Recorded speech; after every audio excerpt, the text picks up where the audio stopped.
Welcome back to the Trotter Chatter podcast, and we are on episode 119.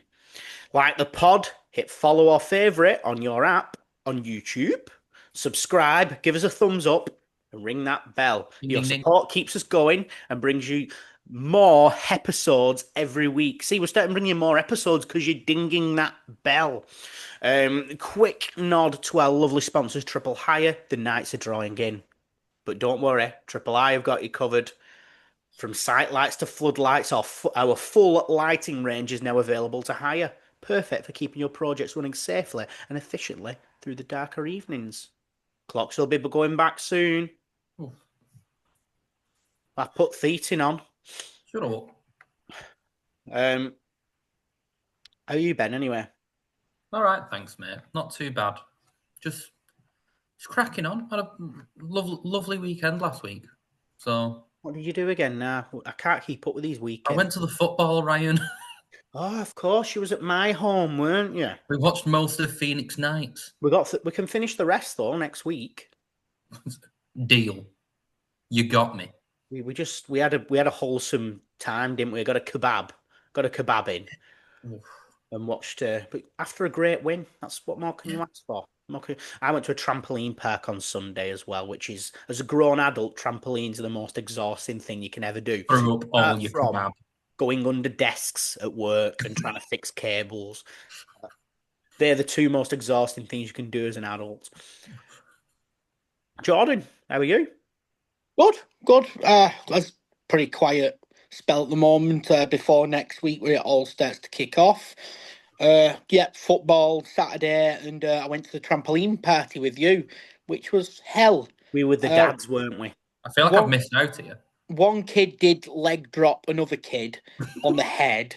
And I don't. The staff probably should have been warned. It weren't the kid's fault. The other thing they jumped off, which had a crash mat. This one kid had a hearing aid, and his mum had a microphone so she could speak to him. She was nowhere near. He didn't listen to that. You're supposed to wait for the other kids to move before you jump, and jumped on another kid's head. Epic. I believe you want to do a little reading for us before we kick off the episode. Yeah. Pretty much, it's just something that's quite close to me. I think as a group, we're always good at speaking out to your mates and men's mental health. It's Men's Suicide Awareness Week this week. So just before we get stuck in, I just wanted to have a little bit of a read of something that I put together about checking on your mates. It can make a huge difference, especially men. We bottle things up. You shouldn't have to handle everything on your own, and it's okay to talk. So whether it's just a quick message or like ask your mate out for a beer, just ask how they're doing, even if they might be okay. It's okay to ask how they're doing, because you never know what someone's carrying. I just got a few stats here as well of men's mental health. So around 3/4 of suicide registered in England and Wales are among men. And the age group most affected for these suicide rates is 45 to 49. And I know that's a generation that aren't as comfortable talking about the feelings of us. I know there's a lot of lads at football, that age group, meet up every week. Just ask each other, how are you? It doesn't even have to be at the game. Direct message to somebody, ask them are they okay. So I just thought I'd get that out there, just because it's something that us lot very much support. Do you know the highest demographic, as in like career demographic? I'm assuming construction, maybe? Construction, yeah. Yeah. So I work in construction, if people don't know. So some news then. Thank you very much for that, Jordan. Owen Toll started for Northern Ireland versus Luxembourg on Thursday night. He was subbed off on the 77th minute when they were 3-1 up. And obviously, former Wanderer Connor Bradley with her as well. Best of luck, Connor. We love keeping an eye on you. Josh Sheehan played 90 minutes for Wales against Kazakhstan. Apparently had a good game. Bolton Wanderers Football Club announced that after 14 years of service, Phil Mason has retired from his position as Chief Operating Officer. Is it something like that? I think so, yeah. Operations Officer, isn't it? Something like that, yeah. Well done. Thanks, Phil. Thanks for your time. I've done Former, everything. former Bolton Wanderers manager Ian Evatt is highly rated among the managerial candidates to replace Steve Bruce at Blackpool. Ugh. I think they'd be idiotic to sack Bruce. Why would you get rid of Bruce for him? Even the Imagine Blackpool fans didn't want Steve him. Bruce to Ian Evatt. I don't want You to see know that when you know man like ever again. you know you love wearing shoes. Hmm. Imagine slipping your feet in some pieces of shit every morning. Do you know you love cereal and stuff? Imagine eating shit with milk every morning. Chips. Imagine eating chips and poo. Get off. Cat trying to rape dog over here. It's fair. My house, mad house. Why do you think I've got this filter on? There's cats raping dogs all around me. This is what happens. This is the new format, everyone. Us three fucking idiots. I hope you enjoy it. Two of Wanderers' B team players have made loan moves to gain first team experience until January. Jack Dallimore has joined Atherton Coles, and Mark Isong has gone to Warrington Town. On the youth players as well, Bolton Wanderers is delighted to announce that Sam Inwood and Sonny Sharples Ahmed have now signed long-term contracts with the club. Big shout out to Mason Burstow, who won our Player of the Month. He was my choice. An absolutely brilliant guy. I'm a Mason Burstow stan. I'm a big fan. I think he's my favourite at the moment. Well, what's it? Your lad loves him because he's named his new Bolton Wanderers teddy bear Mason Burstow with the burr in it. BA. But I said he missed the trick with Teddy Sherman Law, but we'll move on there. You Maybe can we'll get buy another another one. Buy Arlo one. Top He three. won't go in and do a Bolton. He was telling his reception teacher who's a Bolton fan today, and his reception teacher is also a Bolton fan. So that's two people. Top three attendances across League One this weekend. Bolton v Wimbledon was the top one. 20,157 with 442 Wimbledon fans. Second, Huddersfield against Peterborough with 16,383 fans, with approx 600 posh fans there. And then Plymouth v Stockport, 15,719, with Stockport bringing 628. We're starting strange, aren't we, Stockport? They're odd. Bit shaky over there, isn't it? Bit shaky. Didn't you say they might be getting rid of Challoner? The fans aren't happy. They're not happy at the minute. And We've had some success, and now it's disappeared, and they think they're bigger than. Yeah, but what it is they're showing their dissatisfaction, and Challinger's biting back at them. But the paying supporters, for me, are allowed to show the dissatisfaction. Yep. Back to contracts, Wanderers are speaking to Max Conway about securing him to a long-term contract. Get it done. So yeah. I raised the question. One for your trivia's this, Ben. When was the last time before these three did an academy product make the first team? It's not Rob Holding, is it? What was he called? We'll leave that. We'll leave that one. Oh, you don't have an answer? Message us in. Message us in. We'd like to find Ring out. Ring in. Number below. We've got a PO box. Yeah. We don't. Don't send us things. POB1N. But yeah, if anyone knows the answer to that, please send it in. Oh, this cat v dog battle is doing me. Bolton have listed their official 22 outfield players to confirm the EFL squad at the end of the transfer window. The list includes the likes of Adebayo and Kyle Dempsey, who are obviously injured. No huge surprises, but 20 players are aged under 21. Including Amario Cozy-Dubre, Sam Inwood, Sonny Sharples Ahmed, Mark Tarzan. Yeah, I had to highlight that. Who the fuck is Mark Tarzan? Sounds like a boy to me. It's not. They've not just misspelled Isong. Like autocorrect has killed them or something. And Charlie Warren, including some of the younger lads. We might never see him again, but let's give them the mentions. David Abimbola. Keep making him too. He's not a Scouse David. No. Tom Adesina, Jack Dallimore, Dubonese, Jamie Grayson, Sean Hollywood Hogan, Harley Irwin, Luke Kirkpatrick, Deshaun Lawrence, Harry Lee, Emil Oliver, Harrison Rice, Oliver Smith, one of our own, and AJ Weston. So so squad's confirmed now up until January. Well, obviously we have covered Wimbledon in great depth on our episode of Extra Time, a much more polished version. I thought it went down really Yep. well, and the figures look good. And we're all about numbers, aren't we? We're all about stats. I love maths. We're all about math. Jordan, then do you want to give us a quick sort of run over of what you thought then on Saturday? How did what are your key takeaways? Well, first 20, 25 minutes, it felt like it has done all season. We were dominating, just not taking those chances, and that's when my stress levels started to really rise, and I was getting more and more anxious and grinding my teeth.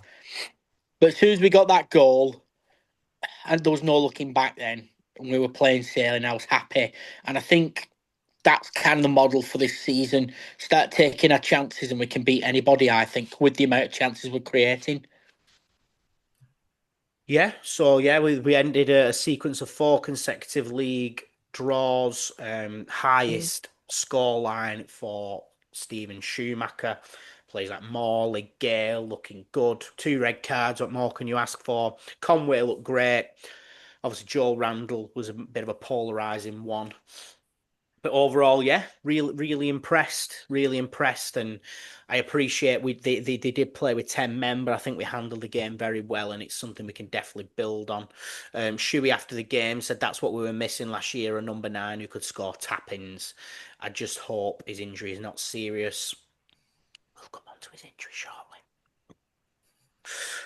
League One top goal scorers. We can start looking at little stats like this. So Jamie Reid is the top with 5, but guess who's behind him? It's the boy, Mason Burstow.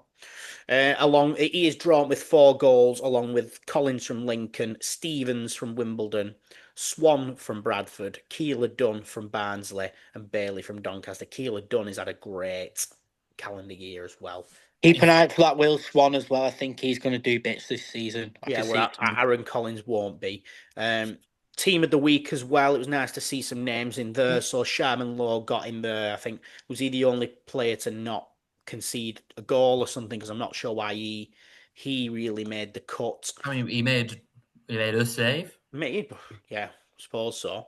That's all I can think of, though. Like, he didn't have much to do. No. Distribution's too good. Man of the match, Max Conway got in there. Chris Farino has been excellent. Farino was fantastic again.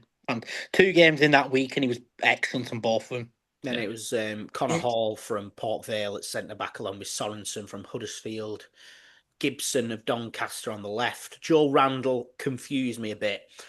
Am I an idiot? But I don't understand what's gone on with Joel. Well, I'm really confused because, as you know, we've all been very patient with Randall, but I felt like I lost my temper with him that game, and I didn't see him do much good. But the opinion's so divided down the middle, and it's not even like I'm forcing it, because I haven't been forcing it. I've really backed him, but I didn't see him do outright. I really didn't. He made someone, didn't he? And then he made someone. Am I missing something?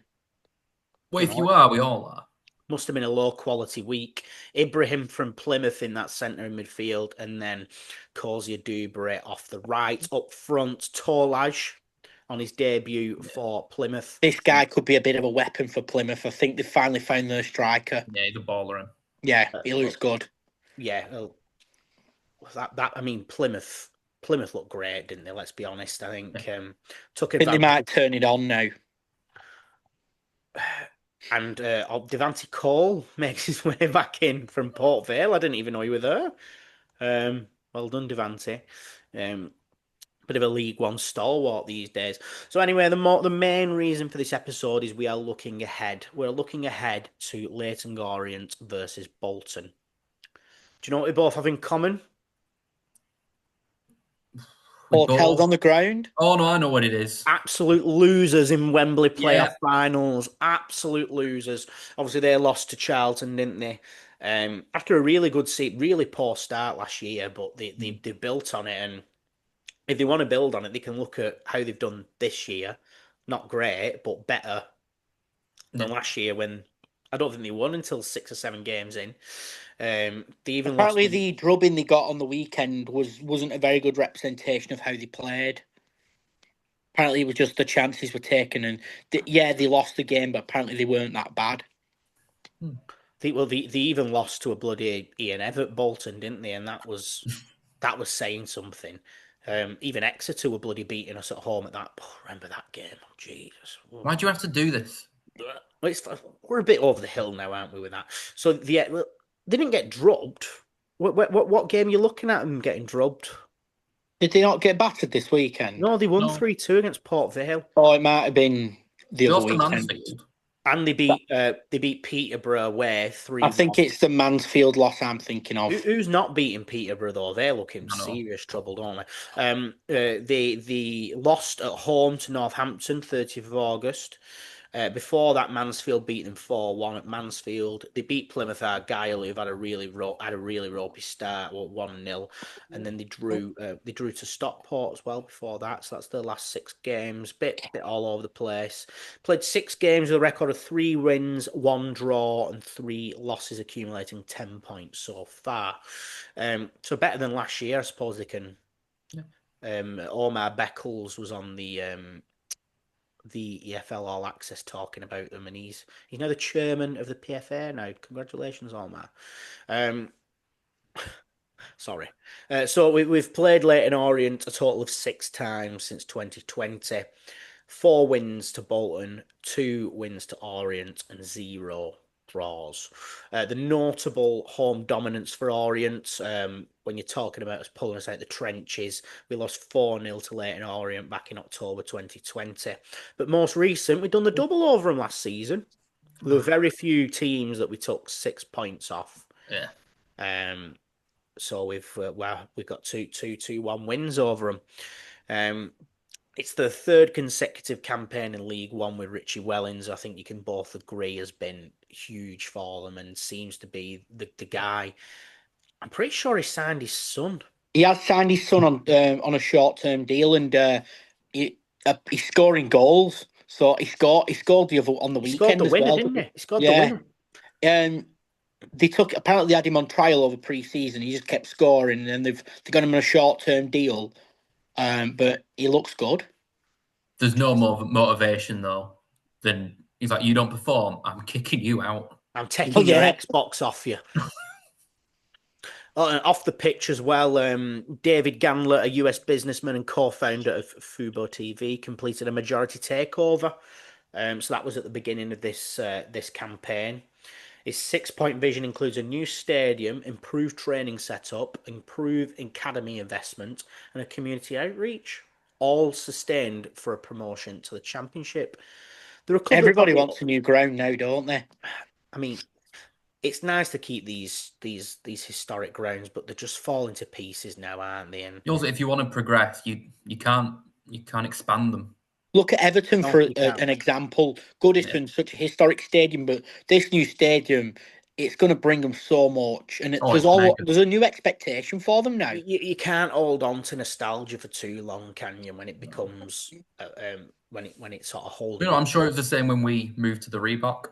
Yeah, which everyone loves the Reebok, don't they? Incoming transfers then. So they were busy. They brought in Killian Cahill on a free transfer from Brighton. Dimitri Mitchell, free agent, recently left Exeter City. Michael Craig from Reading. Idris El Mizouni from Oxford. Aaron Connolly from Millwall. Tyreek Bakinson from Wickham. So some decent names there. Josh Karoma came back to the club after being at Huddersfield. Lamar Gordon from Fulham. Charlie Wellings, short-term contract from Reading. That's his boy. And Don Ballard from Southampton. So I think they'll be disappointed with their start, considering the business that they've done. That's a good window, that. Yeah. But I think also that there's been a lot of outs as well that sort of displays the team. Obviously, big players. Darren Prattley, obviously, ripe old age of 40. I'm assuming he's retired. He's retired now. Well, I hope so. Randall Williams was released along with Jaden Sweeney, Joe Piggott, Sam Howes, Reece Byrne, Rion Smith Kouassi, and Thomas I'm not even going to read that name. I'm not giving that name the Just respect. Tommy. Augustidis. Tommy. Avgustidis will It's go with. Augustidis. Come on. Loan return, so Jamie Donnelly, Josh Keeley, Dillian McCandy, Jack Curry and Charlie Kellman. So there's obviously some more big players there. And they also sold the likes of Pegram, Brown, Galbraith, Adji, Ball and Howes all They've leave. sold quite a few seasoned League One players there, And haven't they? how big was Kellman for him as well? Yeah. Like the I mean, he went for 5 mil in the end, so that's everything you need. player though. Player. Yeah. But we've sold out. We've sold out. We're bringing 1,250 to the whatever it's called now, Bet Right Stadium. Brisbane Road. Yeah, thank you. Brisbane Road. Game's Let's gone. not call it that nonsense. So Ben, we'll start with you. Bolton are unbeaten in 8 across all competitions. How important is that we carry this momentum into this tough away day in London this weekend? It's massive, it's never easy going away, but I think the most important thing is we need a good performance for the week after. Everything's like a 1-0, no injuries. Get the hell out of the big smoke as fast as we can. Just grab a win and run away. Like that's all I want. We could play awful. I don't really care. I don't care if we win by an own goal. That I just get the result there. I'd love that. I'd buy a cake. I'll hold you to that one. I'll hold you to that. You're right. We need momentum to go into Wigan, don't we? And we're only just It's annoying when you win a cup game as well because you've got momentum, but then you look at the board and the points aren't on the board, are they? I agree. I think there's a really good opportunity in September to really start kicking into gear. Yeah. Win no matter how. After finally turning draws into wins, then Jordan, do you think Bolton are finding their rhythm at the right time now? I don't know. I'm not going to say we found our rhythm yet. That's not correct. We've only won one league game. Us finding our rhythm is picking up 3 points on Saturday and then at least 1 point against Wigan, and then I feel like we've found our rhythm. It's not clicked yet. You can't say it's clicked until it's over a run of games. So at the moment, for me, yeah, we got the win, but we're still where we were, and we need to progress on. We're saying a must-win then. Yep. Yeah. I agree.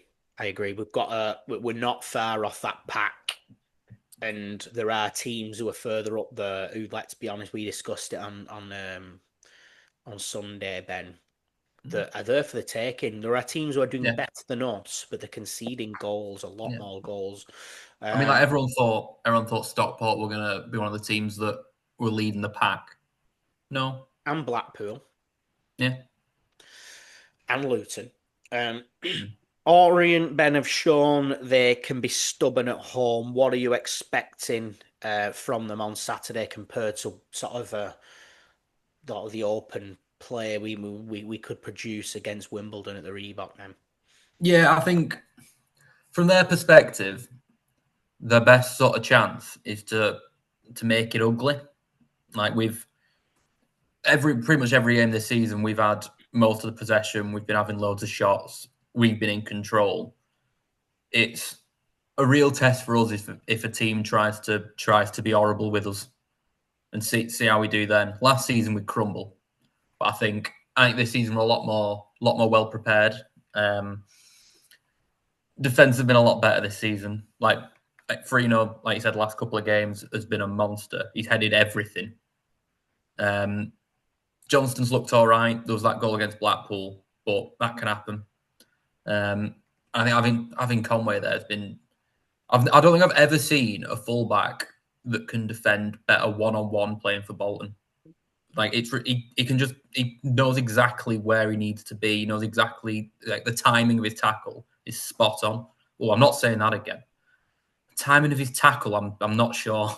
No. I seriously think he could have played for us last season. I'm not even joking. I seriously think he could have. Well, he was electric at Crewe. Can we just enjoy this one moment of Ryan was right? I won't be right ever again now. What do you reckon then, Jordan? Richie Wellings as his side playing organised football. We know that this is a team on the up. They're a team who could have been a championship team if things worked well for them. How do you think we break down an Orient team without getting frustrated like we have in previous games this season?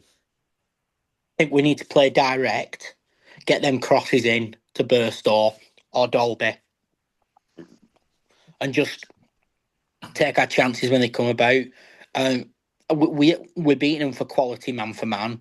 So for me, just the thing is, we can't be playing this labouring passing like we would with Everett, because you're playing against these kind of teams. All they're doing is soaking up pressure, soaking up pressure, soaking up pressure. We're using the lines and getting the ball in. You're instantly breaking that up and you're creating chances. So just wingers and striker are very important in this game. I agree, and I think what a lot of teams would do, especially if they can get that early goal under when we were under Everett, was sit in. Yeah. And we have got the ability to break the lines. I'm seeing it more now. We've got the likes of Fours playing and Gale playing. We can just literally take people on man for man, which we never had that ability to do. So big thing is getting that first goal, isn't it? Don't let them score first. Letting them score first is what is going to derail. Who do you think then, Ben, is going to be the game changer for Orient? Who are the ones who are going to cause us a bit of a nightmare? For me, it's Josh Karoma. He's, I think, he's their top scorer and top assist this season. Like, if he, to be fair, him against Conway could well decide the game.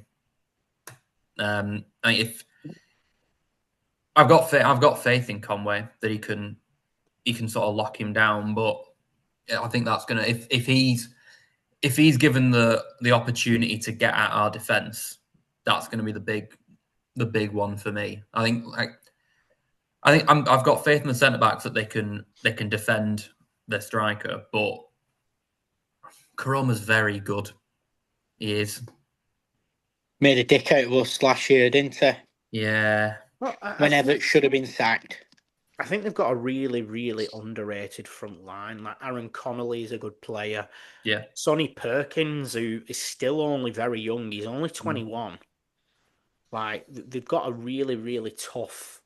That El Mizuni from Orient is Oxford. Sorry, is a good player. Like they've got a very. Is he the one who went to Wimbledon? That came from Wimbledon and it didn't work out. Alec Mardy, you're thinking of right, there. Racist. Don Ballard, obviously, a good player. They've got a lot of good.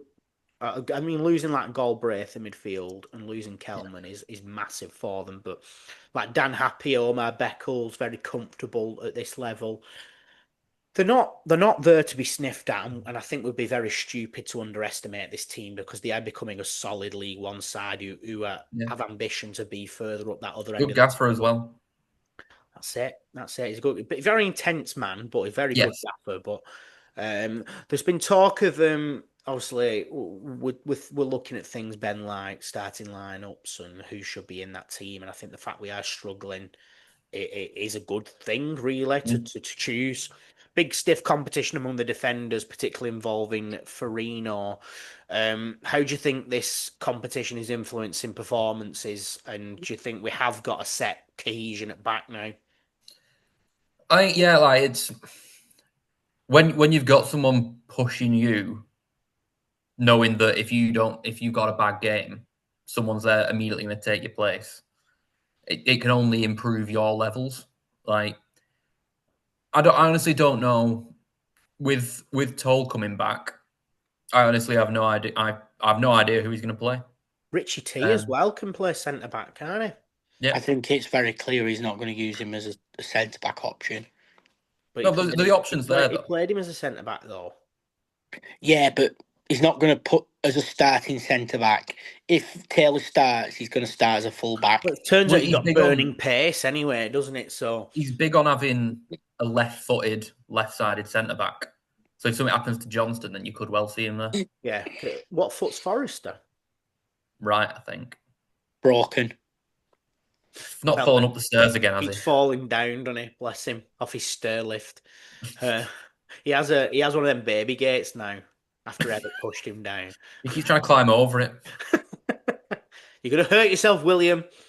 Um, the Schumacher has described the defence as one of the best in the league. Who has been the most significant improvement in terms of that back line for you guys?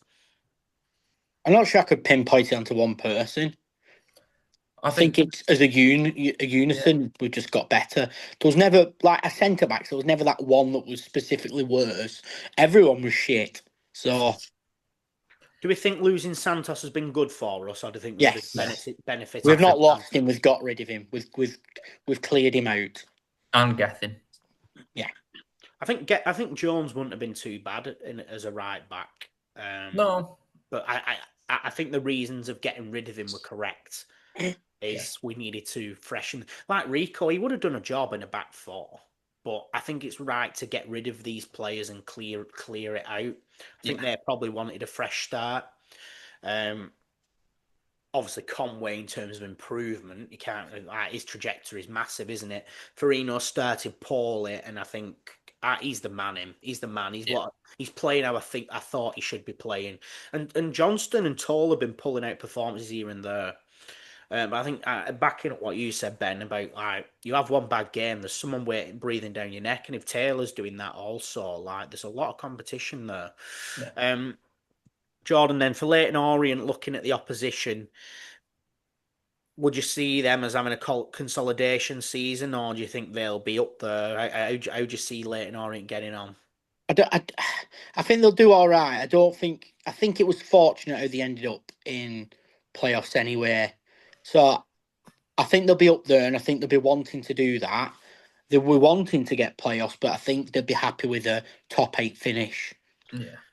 Do you think that Leyton Orient did so well because a lot of other teams did so badly? If you think about that crop of teams, they found the form at the right time, and there wasn't a lot of teams who had any form really. You look at Rotherham, Barnsley, all those teams. Ourselves, Huddersfield. Yeah, there was a lot of teams who they were poor. They were poor, and Charlton turned it on, didn't they? And rightly so.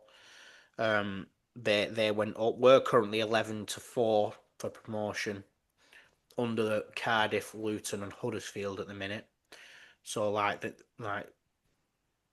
Leyton Orient are right. Oh God, where the hell are they in this league? They're 11-1. They're nowhere near. Bookies aren't fancying them. I was speaking to the guys from Orient Outlook, and honestly, sort of a bit like myself, they couldn't really give me a clear indication, sort of how they feel about this game. He sort of said they've been really good in games and not so good in others, and they always find this one a difficult fixture anyway. So they're not going in too confident. I'm not confident because I think that would be naive to be confident of Leyton Orient away. But I think, and it sounds mad, but Lewis says it right. We shouldn't be. We're Bolton Wanderers. Yeah. If you would have said to us 15 years ago that you're worried about playing Leyton Orient, game's gone on it when you're looking at that. So that's awful. I'm at the point now where I don't want to be predicting us or thinking that we're going to go into a game, especially in this league, that we're going to lose. And like I said, even Cardiff City aren't fully proven yet. They started really well, but they've not beat anyone on that day. They're not world beaters, are they? And I think we've got to look at that at this league. I think some big questions will be asked of us against Wigan, and I think we win that game. I think we can start putting ourselves in the conversation. Jordan, then, if you wanted to go to the lovely town of Leyton Orient for a lovely pint of drink, just Leyton. Yeah, I know. Thanks. Go to the Orient. Thanks for mansplaining my joke. Where would you want to go and drink? Right, okay. So Leyton Orient's going to have wet. Little tiny. So I'm going to start with how to get there. So the nearest London Underground station is Leyton, which is located on the Red Line It's just one stop from Stratford, which has connections to the Jubilee Line, TfL Rail, Docklands Light Railway, London Overground, and various national services. So it's easy to get about the Big Smoke. Leyton is about 11-minute journey by tube from London Liverpool Street, and it's also easily accessible from the London Main Line stations such as King's Cross, St Pancras, Euston, Waterloo, Victoria, and Paddington. So it's very easy to get Some to silly the ground. names there. Pancreas. What's Paddington doing there? Let's talk pubs. So we've got the Birkbeck Tavern. It's a 19-minute walk from the ground. It's a traditional local. It's a free house tucked away in the back streets near Leyton Tube Station. Get off the station. This one is for you. It lets both home and away fans in, so go in small groups. Excellent beer garden, recommended for the sunny days. It's described as a blokey pub, but if your missus is a bit tough, why the fuck not bring her in there? They've got jukebox, sports on the TVs, pool, and darts. We got Leyton Engineer, which is a 9-minute walk away. Originally operated as a pop-up pub during the 2012 Olympics, situated in what was previously Leyton Town Hall pub. It only admits in home fans, this one, but they have been known to let away fans in if they don't wear colours and they're in small groups. So it's another one. You're knocking about London all day. Go in there if there's only a couple of you. Just keep your head down. We got the Supporters Club Bar, 1-minute walk away. Usually only open on match days, which is what it's all about. It's not open during the game. It's a multi-award winning bar, and it's staffed by volunteers. But it does up to 10 cask ales along with lots of beers and cider bottles. You can't get beer on tap. We've got the William IV, a 28-minute walk away. This is one of the official away pubs. Large Victorian corner pub with many original features. It's got one bar, large seating area, and you've got a seating area in the back near smoking shelter as well. That only takes card. We've got the Drum, which is a Spoons. That's near William IV. That's 29 minutes from the ground. We've got Wonderful. Coach Sorry, carry on. We've got Coach and Horses, an 8-minute walk from the ground, a large pub with 2 separate areas, an outside courtyard with tables. They do food, so if you want some food there, they have a brunch menu, a large number of kegs with ales and IPAs, so a lot of different options there. But your match tickets have to be shown to get in there. So I spoke to our friends Orient Outlook, and they've said that the new away pub is a bar called Capture with a K. Capture. It's on the high road en route to the ground. So this is the designated away pub. It's a 9-minute walk away. It's a chic and modern bar. It's like a combination between a wine bar and a local pub. But you can have a wide range of cocktails there. You're not getting. They've got a few beers on tap, but if you won't go daft, there's cocktails on there. They show sports. Apparently some good tunes on there as well. So it seems like a cracking little place to go. They also said for food, there's plenty of options. You've got a KFC and a Burger King right near the ground, and there's also food in the ground. Safe travels. Thank you. That's good. Sounds like a good No, day. thank you. Sounds like a good day out, that. Oh. So you're trying to tell me, Jordan, if you were going, you'd be getting daft on the cocktails? Why has Ryan got loads of data behind it? No. I'm in the internet. He's got code. No, he's in the internet. I'm in the Is internet. it deliberate? What is? Yeah, it's anonymous. Client.api. So we're looking at the squad then. We've got a big squad now, and we got a deep squad. Broke him. Mason Burstow, we've got some news just before we record that he's given the go-ahead to train with Wanderers this morning, giving him hope that he could be part of the squad at Orient. If he's not ready, Don't rush him in. Leave him on the bench. We need him. We need him. Owen Toll has come back from his trip to Northern Ireland with unscathed. Has that ever happened before? Well, no. I'm convinced every time he goes, he gets injured. But don't worry, Josh Sheehan came on early due to a potential calf issue. Oh no, his farm's going to be baby cows everywhere. There's a picture of me carrying a dog. That's also on the internet. We're very big on internet this week, aren't we? So who do we see in that lineup? So obviously Teddy in goal. Got to be Conway on the left, hasn't it? Yeah. Have we seen Farino and Johnston? I don't know. I feel like well, Toll's his club captain. I feel like he'll put him in. Yeah, but I feel like he'll go Toll and Johnston. Toll Johnston. I feel like he's going to drop Farino, yeah. Shame to drop Farino though, wouldn't it? Yeah, I think it's going to happen. I wouldn't like it, but I feel like he likes the left footer, and then Toll is the captain. They're just vice boys, aren't they? Yeah. It's no time for Christie yet, but I would like to be pushing for Christie to be challenging Dacris Cogley on the right, but we'll have Dacris Cogley. Aaron Morley for me gets back in. Yeah. 2 good games last week. Impressed. I think Simons gets back in. Yeah, I don't see how you. I don't think he moves. No. And I think we'll probably see Joe Randall because apparently he played really well, but I didn't see it. He's not for away games, him. No. I must have been blinking. Well, who gets there then? Because we've got no one Forsh in there. I'd put him in there. It might be a bit too early for Forsh. We've not seen him, have we? And I can't put McAtee in there. I think he'll play Joe Randall. So do I. I think they'll try and continue his form. Right. I'm gonna see if he can prove to me that he was actually good. You know what? No. He can play this one. He cannot, under any circumstance, play against Wigan. No. We don't. No, right. Put a pin in that. I'm not ready.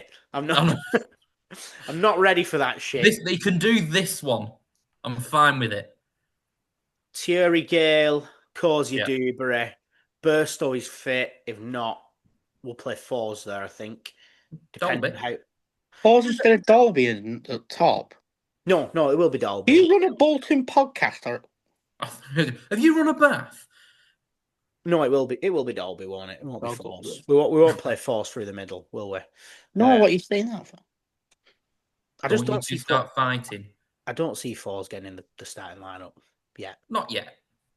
I think he's one of them. We'll give him a couple of games, and then he'll be speaking for himself, won't he? He just needs to get off the mark, doesn't he, with that first goal? Yeah. Score predictions. I think it's going to be 2-1 win to Bolton Wanderers. Ben, what are we saying? 1-0 Bolton. A smash and grab. 1-0 Bolton. I'll take it. We're gonna roll it back now. Ben, it's time for you to redeem yourself. We'd like to hear your sporting Mount Rushmore once again. Oh, I've been waiting to get the chance to do this because I've not had a go yet. So, I'll go. I'll go with one Bolton shirt. It was hard to do, but it'll be the one from 03-04 season I started watching, and I can only picture Kevin Davis in that shirt. Which one? It's quite a clean number. It's just basically just white with a bit of red trim around the edge. I think we dark blue shorts, but then anytime we wear white shorts with a white shirt, we just look beautiful. I know that one. Yeah. No, like I've always said, we had it for a couple of seasons, didn't we? Because they used to do that. Yeah, I always say that JJ Koch is one of the players that got me into football, but Kevin Davis is the player that I saw score the first Bolton goal that I watched, so I have to go with him. The other player that got me into football is Thierry Henry. So Boom. very Renault. It's. Do you remember when it was red? It was a maroon. Yes, yeah. I loved that shirt. Yeah. There was also the yellow one they had with the blue shorts that I thought was very Oh, I nice. know. But that maroon one, it sticks out in my brain watching him going, okay, he's a bit fucking excellent. Or two. No, or 5, 6, I think. No, I mean the sponsor. Yeah, it wasn't Fly Emirates yet. Then England won. I'm sure other people have said this one. It was the red 2006 shirt. Rooney in that breaking through. Yeah, it stuck vividly. I'm pretty sure I had that shirt, and I'm fairly sure I wore it to the point where it just disintegrated. Was that gold trim? Yeah. That was brilliant, that shirt. Yeah. And then I've made up for you for getting this. I've popped a little Graps shirt in there. Yes. For me, there's some iconic ones. There's 316. There's your NWO shirt. For me, though, it is 2011 when CM Punk returned after winning the title. The original Best in the World shirt. That one. It was around the time I started watching it properly, and I've seen some awful, awful things. Hornswoggle against another midget. Dressed as a bull. We should do something with midgets one time, shouldn't we? Should we? What should we do? Mine would have been Eddie Guerrero, Latino Heat in the style of Scarf. Another classic. Or just, I mean, if someone dared to pick a John Cena shirt, you can literally pick every colour. Did he do Pooh Brown? Well, he must have done Pooh Brown at some point. I think he did when he went to Belgium, probably, because they had that Pooh shirt, didn't they? What were they thinking with that? Brown shirt, blue pants, light blue. Jordan, you're muted, dear. We've literally never done this in the bloody 4 years we've done it. You're on mute. Fucking hell. He's broke it. Hang on, watch him struggle. Like a trap What boy. are you saying, dear? Got locked in. It was based off Tintin, that Belgian kit. It was, yeah. Tin bloody tin. 10 times 2. Right. No updates on the Fantasy League because there's been no Premier League. Football. But next week we will be having a special episode. We're not had a special in a long time. It's going to be the big Wigan preview because we love to hype that game up no matter how much people are saying it's to make it hurt more. The goddamn derby. And every time we say we're going to win and then we don't, but we won last time, so we might this time. So some Trotter Chatter alumni are going to be joining us. We're going to have a return of Sam. And we're going to have a return of Lewis to really get you hyped. Come on, let's get everyone back. Get Josh in. Get Robbie. Luke on. Get Luke on. Get that weird guy from the Terminator. Bring him back. BWFC and Proud. That Scottish fella for episode 4. Craig Patton. Get Craig Patton on. Come on. Get Chris Dawson on. Remember him? It'd be funny. Be mute. Wouldn't say a word. Just keep butting in over the top of him. But yeah, that's it. That's Leyton Orient. It's been previewed now. You don't need to know anything else now. You can just watch the game. And yeah, let's hope we have another 3 points for this week. I've been Ryan. I've been Ben. And I've been Jordan. Thank you very much, everyone. We'll see you next week.